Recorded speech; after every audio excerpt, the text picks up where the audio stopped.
Welcome back to our channel. ඉතින් මම හිතුවා අදත් ඔයගොල්ලොත් එක්ක වීඩියෝ එකක් කරන්න ඕන කියලා මේ යන ගමන්. මොකද ගොඩක් ප්‍රතිචාර තිබුණා, ගොඩක් දෙනෙක් බලලා තුණා මගේ කලින් වීඩියෝ එකත්. මම හිතුවා අද ඔයගොල්ලොත් එක්ක කතා කරන්න ඕන කියලා. මෙහි එන කෙනෙකුට කොහොමද බබෙක්ව ඉස්කෝලේකට දාගන්නේ සහ එයාට මොනවද ඉස්කෝලේ ලැබෙන දේවල් කියලා. මම ඉස්කෝලේ වැඩ කරන නිසා මම දන්නවා මේ දේවල් හැම දෙයක්ම බබාට ඉස්කෝලෙන් ලැබෙනවා කියලා. ඉතින් මම මුලින්ම ඔයගොල්ලොත් එක්ක වීඩියෝ එකක් ෂෙයා කරා. මම ෆ්‍රී ස්කූල් ටීචර් කෙනෙක් විදිහට වැඩ කරා. අවුරුදු 4ක් විතර. ඊට පස්සේ දැන් ස්කූල් ටීචර් කෙනෙක් විදිහට වැඩ කරනවා. ඉතින් ඒ හින්දා මම මේ දේවල් ගැන හරියටම කියන්න දන්නවා මේ දේවල් කියලා. මම හිතුවා මේ දේවල් ඔයගොල්ලොත් එක්ක ෂෙයා කරගන්න ඕනේ කියලා. ඉතින් අපි මෙහෙම කියලා පටන් ගත්තොත් මොනවද ඇත්තටම අපිට මෙහි බබෙක්ව ඉස්කෝලේකට දැම්මහම ලැබෙන පහසුකම්. ඇත්තටම කිව්වොත් අවුරුදු 1 ඉඳන් ළමයෙක්ව ඉස්කෝලේ දාන්න පුළුවන්.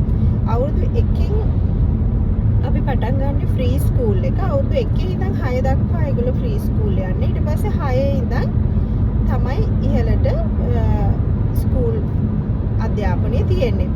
ඉතින් ඒගොල්ලෝ පටන් ගන්නේ අවුරුදු 1 කියන වයසේදී පටන් ගන්න ඇත්තටම ඕනම අම්මා තාත්තා කෙනෙකුට දාන්න පුළුවන්. අවුරුදු 1කින් ඒක ඩිපෙන්ඩ් වෙන්නේ කොච්චර ප්‍රමාණයක් වෙලාවක් දාන්න පුළුවන්ද කියලා. අම්මා තාත්තා ජොබ් එකක් කරනවා නම් සහ ස්ටඩීස් කරනවා නම් අපිට අවශ්‍ය ප්‍රමාණය අවශ්‍ය පැය ප්‍රමාණය දාන්න පුළුවන්. උදේ 6 ඉඳන් හවස 6 වෙනකන් අපේ ෆ්‍රී ස්කූල් මෙහි ස්වීට් වල ඇරලා තියෙන්නේ.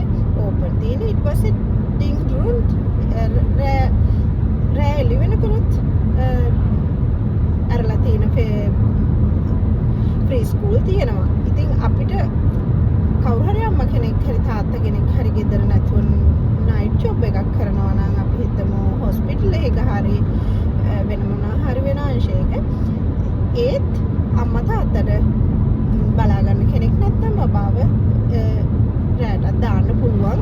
බබාව බලා ගන්න ඒත් එකම ඉස්කෝලේ තමයි එකම ටීචර්ස්ලා තමයි ඉන්නේ. ඉතින් එහෙම කියද්දි අපිට මොනවද බබෙක්ව දාද්දි බබාට හම්බ වෙන්නේ ස්කූල් එකෙන්. ඔව් ඇත්තටම බබාට ගෙදරදී අවශ්‍ය තියෙන හැම දෙයක්ම ඉස්කෝලේදී හම්බ වෙනවා. ඒගොල්ලන්ගේ හැම කෑම වේලක්ම ස්කූල් එකෙන් ලබා දෙනවා. අපිට බ්‍රේක්ෆාස්ට් එක හම්බ වෙනවා, ලන්ච් එක හම්බ වෙනවා, ප්‍රධාන ආහාර දෙක විදිහට. ඊට පස්සේ ෆෘට්ස් ටයිම් එකක් තියෙනවා ස්කූල් එකේ උදේ 10ට. ඊට පස්සේ ආයි හවස 2ට ස්නැක්ස් ටයිම් එකක් තියෙනවා. ඉතින් තවත් ගොඩක් වෙලාවට ඉන්නවා නම් ඒ කියන්නේ දිග වෙලාවක් ඉන්නවා නම් හවස ආයි 4ට විතර ෆෘට්ස් ටයිම් එකක් තියෙනවා. ඉතින් ඒ වගේ බබාට අවශ්‍ය හැම කෑම බීමක් ස්කූල් එකෙන් හම්බ වෙනවා. ඒකට අපි ගෙවන්න ඕනද කියලා කෙනෙක් මගෙන් ප්‍රශ්නයක් ඇහුවොත් පැය 15ක් යන කෙනෙකුට ඇත්තටම ගෙවන්න ඕනේ නැහැ. ඒක නොමිලේ.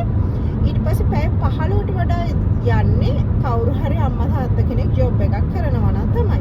ඉතින් ඒ ජොබ් එකක් කරන අම්මා තාත්තගේ ඉන්කම් එක මත තමයි අපි ගෙවන්න තියෙන්නේ. ඉතින් ඒක ඩිපෙන්ඩ් වෙනවා. මට ඒක කියන්න බෑ මේ ගාන හරියටම ඔයා ගෙවන්න ඕන එහෙම කියලා. ඊට පස්සේ ස්කූල් එකට ආවමත් ඒ වගේම ආෆ්ටර් ස්කූල් ක්ලබ් තියෙනවා. ඒගොල්ලන්ගේ ස්කූල් එකෙන් පස්සේ අම්මා තාත්තා එනකන් බබාලව බලා ගන්නවා. එතකොට ඒක ඇක්ටිවිටීස් කරනවා ටීචර්ස්ලා. ගොඩාක් ඇක්ටිවිටීස් තියෙනවා. ඒගොල්ලෝ අම්මා තාත්තා එනකන් කරන. ඊට පස්සේ කතා කරොත් පොඩි බබෙක් ගැන ආයි කතා කරොත් ඒගොල්ලන්ට නැප් එකක් ගන්න ඕන නම් ඒගොල්ලන්ට ඒකට පවා අවශ්‍ය සියලුම පහසුකම් ස්කූල් එකේ තියෙනවා. ඉතින් ඒට අමතරව මෙහි ගොඩාක් දේවල් ගොඩාක් වෙලාවට අධ්‍යාපනයේ පැත්තට නැඹුරු වෙන්නේ අවුරුදු 6න් පස්සේ. එතකන් ගොඩාක් වෙලාවට උගන්වන්නේ කොහොමද එයා තනියෙන් වැඩ කරගන්නේ කියලා. අවුරුදු 1ත් 6ත් අතර බබාලට තනියෙන් හැම දෙයක්ම තමන් කොහොමද කරගන්නේ කියන එක තමයි ඒගොල්ලන්ව පුරුදු කරන්නේ ෆ්‍රී ස්කූල් එකේ. ඒගොල්ලෝ ඇත්තටම අවුරුදු 6ක් වෙනකොට සම්පූර්ණයෙන් ඉන්ඩිපෙන්ඩන්ට් බබෙක් මේ රටේ. ඉතින් ඒක තමයි මම දකින අධ්‍යාපන වෙනස මෙහි ලංකාවේ අතර. මෙහි ළමයෙකුට තනියෙන් කෑම කන්න, තනියෙන් ඇඳුමක් ඇඳ ගන්න, තනියෙන් සපත්තු දෙකක් දා ගන්න, ඒ හැම දෙයක්ම ටොයිලට් එකට යන්න තනියෙන් ඒ හැම දෙයක්ම කරගන්න සම්පූර්ණයෙන්ම පුරුදු කරලා ඉවරයි අවුරුදු 6 වෙනකොට ස්කූල් පටන් ගන්නකොට. ඒක තමයි ඒගොල්ලන්ගේ මේන්ලි ටාගට් එක. නැත්තුව අකුරු ලියන එකවත් ඒකත් තියෙනවා. ඒ වුණාට ඒක නෙමෙයි මේන්ලි ටාගට් එක. අකුරු ලියන එකවත් පොත් කියවන එකවත් එහෙම නෙමෙයි. ඒ වුණාට කෙනෙක් ළමෙක් ඒ දෙයට ගොඩක් දක්ෂයි නම් ඒවට හැම පහසුකමක්ම තියෙනවා. ඒ ඊට වඩා දෙයක් ඒක ඉගෙනගෙන වැඩි දියුණු කරගන්න ඒවට ටීචර්ස්ලා උදව් කරනවා. ඉතින් ඊට පස්සේ අපි කතා කරොත් අවුරුදු 6න් පස්සේ අපි ස්කූල් වලට ඇප්ලයි කරනවා. ඒ ස්කූල් වලට ඇප්ලයි කරාන් පස්සේ එතකොට අපිට තියෙන සම්පූර්ණයෙන්ම අධ්‍යාපන මට්ටම විතරයි. අධ්‍යාපනය කිරීම විතරයි.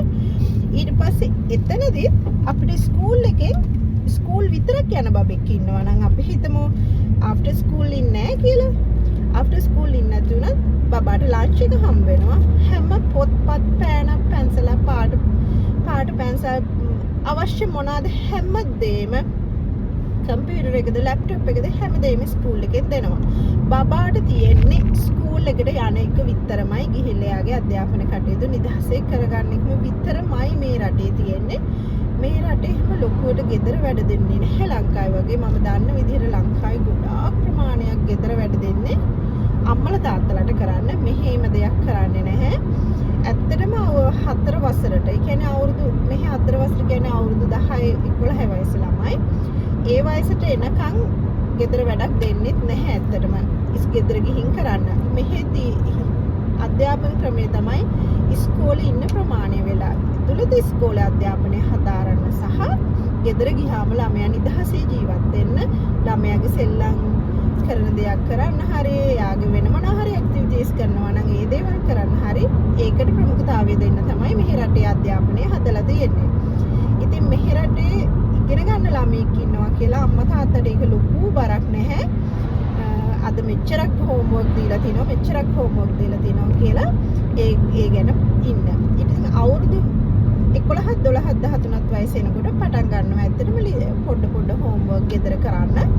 මොකද ඒගොල්ලන්ට නැෂනල් ටෙස්ට් එකක් තියෙනවා 6 වසරේදී සහ 9 වසරේදී. 6 වසර කියන්නේ ලංකාවේ වයසෙන් ගත්තොත් 12 වසර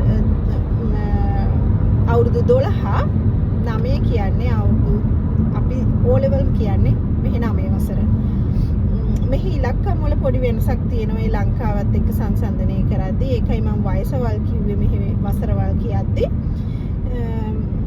ඒ වුණාට අපි ඉගෙන ගන්න දේවල් හැම දෙයක්ම සමානයි. ඉතින් මට කියන්න ඕනුනේ ඇත්තටම මෙහි ළමයෙක් ස්කූලකට දැම්මා කියලා. ළමයාට තියෙන එකම දේ තියෙන්නේ ඉගෙන ගන්න එක විතරමයි. එයාට මට මේ දේ නෑ මට අර දේ නෑ කියලා ඒ ගැන හිතන්නවත් දුක් වෙන්නවත් ඕනේ නෑ. අම්මා තාත්තට ඒ ගැන හිතන්න දෙයක්වත් නෑ. ලොකු බරකුත් නැහැ ඔළුවට. මොකද ඉස්කෝලේ එයාගේ හැමදේම ඉස්කෝලේ තමයි තියෙන්නේ. එයාට අඩු ගානේ පොත්පත් ඉස්කෝලේ ගෙදර ගෙනියන්නවත් නැහැ. ඒවා ඉස්කෝලෙම තමයි තියෙන්නේ. අපි දකින්නේ ටර්ම් එක ඉවර වුණාම තමයි බබා පොත් ටික අරන් එනකොට මේ ටික තමයි ඉස්කෝලේ කරලා තියෙන්නේ මේ සම්පූර්ණ ටර්ම් එකේ. එහෙමවත් පොතක් ගෙදර එවන්නේ නැහැ අපි දකින්න. බබා අඩු ගානේ පොත් බෑග් එකක් කියලා ඉස්කෝලේ හිම අරගෙන යන්නෙත් නැහැ. මොකද කිසිම දෙයක් එයාට අරන් යන්න නැහැ. ඉතින් මට හිතුණා මම මේ පොඩි දේවල් ටිකක් ඔයගොල්ලොත් එක්ක ෂෙයා කරගත්තේ. ආයෙත් දවසක මේක ඉතුරු කොටස කියන්නම් කියලා මම හිතුවා. මොකද මම දැන් ඉස්කෝලේට ආවා. මම ආයෙත් දවසක මේක ඉතුරු ටිකේ සම්පූර්ණයෙන් විස්තර කරලා කියන්නම් කියලා. part 2 එකකින් අපි ආයෙ හම්බ වෙමු. ඉතින් එතකන් ගිහින් එන්නම්. බුද්ධ සරණයි පරිස්සමින් ඉන්න.